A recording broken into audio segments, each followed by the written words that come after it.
So my last video, which I'm going to put right here or maybe right here, I don't know where the orientation is going to be just yet, still figuring this out. However, I showed in my last video how we can make whole wheat pasta taste great and be a great source of macro and micronutrients. It really did turn out to be a wholesome dish.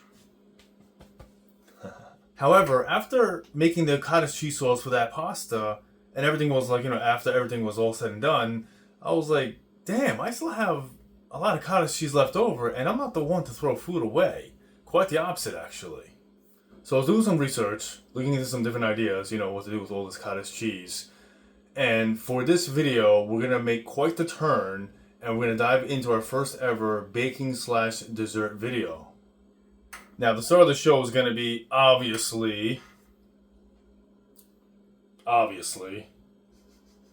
Now, you guys might have seen this recipe before. However, I am going to put my own spin on it. I'm going to try to make it as healthy as possible for us. However, I am going to also try to keep the taste factor also intact because, if it's too healthy and if I'm sacrificing the taste too much, then what's the point of it if we can't really enjoy what we eat? You know what I'm saying?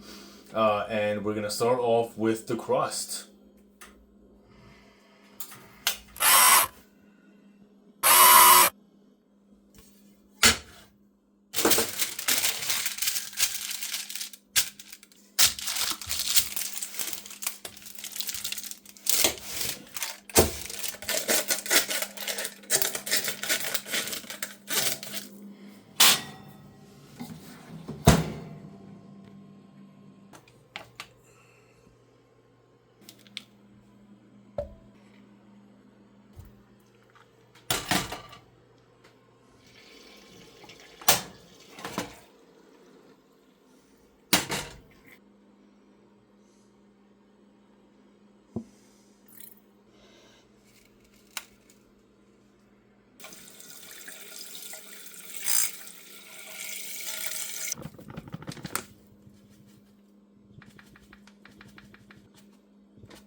Alright, so this just finished.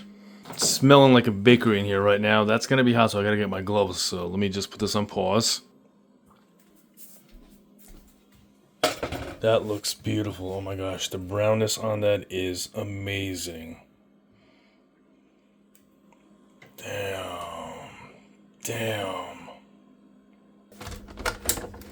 Okay, here we go.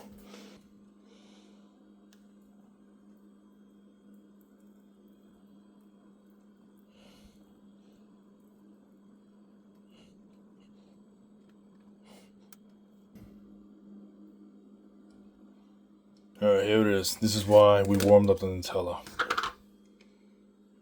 That's why. Because when this is like a few weeks old especially, it becomes really hard to mess with. So here is where we make this really sweet. We're going for 60 to 80 grams. 80 grams if you really like Nutella. So it's really pourable when you warm it up.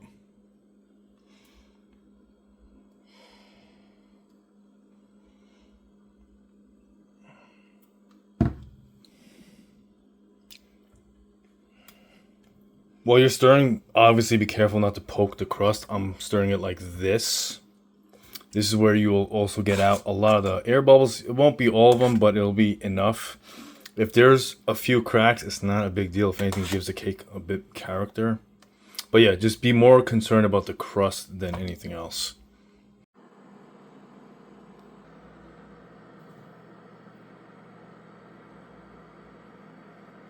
Alright guys, it just finished baking just now.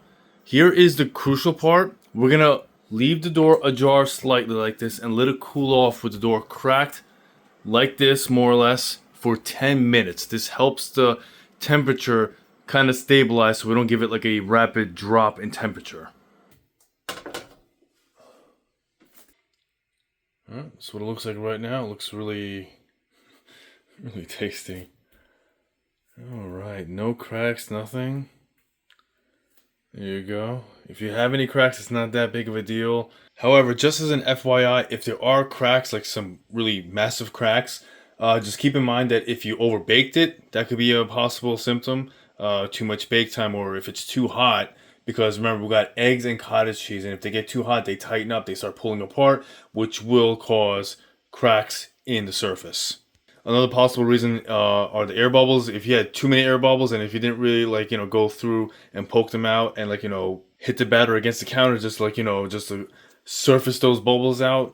If there were too many of them, that could lead to cracks. And then also rapid temperature changes. If you just pull this right out of the oven and then put it onto the countertop, that can also result in some cracks as well. So just a few tips to help you guys kind of sort it out if there's just too many cracks on your on the surface. All right, we're gonna let it chill on the burner for an hour.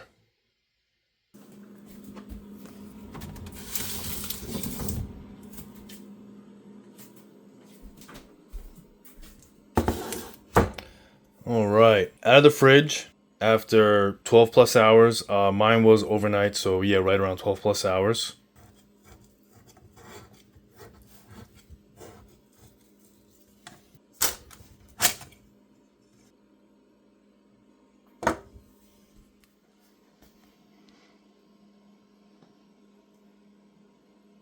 Damn.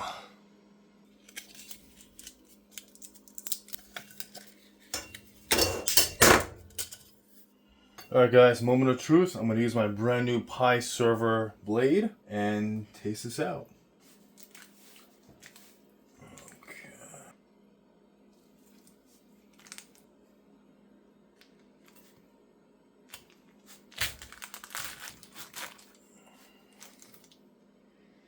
Oof.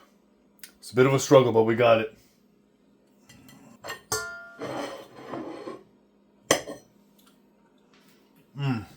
Alright.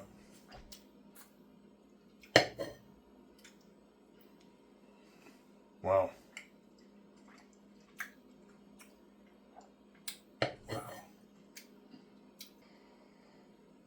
Yeah, look at that.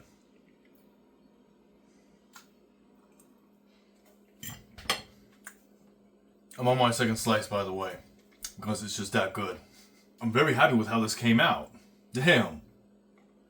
Especially with the crust, because the crust that we used here, it isn't just a crust, it's a nutrient-dense powerhouse of a crust. And that's why I'm so happy it came out as great as it did. Once again, because it offers us a lot of nutrient values.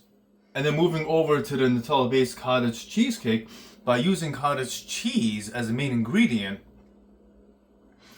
and then blending everything all in, we were able to achieve the same smooth, rich, creamy texture and taste with a fraction of the sugar, but with a massive protein boost from the cottage cheese itself. I call it a huge win. So guys, please try this out. Make this for yourselves and let me know how it turns out. Let me know in the comments how it can help, what I can do better, just any sort of feedback. I'm always looking for feedback. And I'll see you guys in the next video.